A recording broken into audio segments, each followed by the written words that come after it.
உங்களுக்கு தெரியுமா, சாத்தான் மோசேயுடைய மரித்த சரீரத்தை எடுத்துக்கொள்ள நினைத்தான்.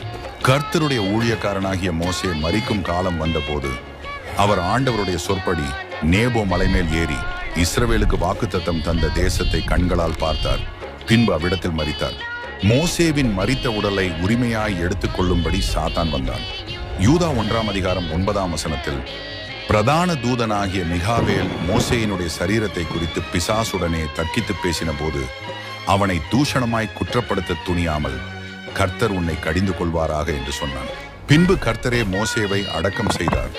இந்நாள் வரை ஒருவனும் அவர் கல்லறை அறியான். இன்றும் சாத்தான் உங்கள் கடந்த காலத்தை கொண்டு உங்களை குற்றம் சொல்வான். தோல்விகளை நினைவூட்டுவான். நீ தகுதி இல்லாதவன் என்று சொல்லுவான். ஒன்றை நினைவு கொள்ளுங்கள், மோசேயின் சரீரம் கூட சாத்தானுக்கு உரியதல்ல. அப்படியானால் தேவனுடைய பிள்ளையான உங்கள் வாழ்க்கை எப்படி சாத்தானுக்கு உரியது ஆகும்? கர்த்தர் உங்களை பாதுகாக்கிறார்.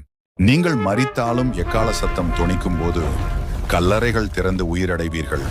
தேவனோடு மகிமையில் காணப்படுவீர்கள்.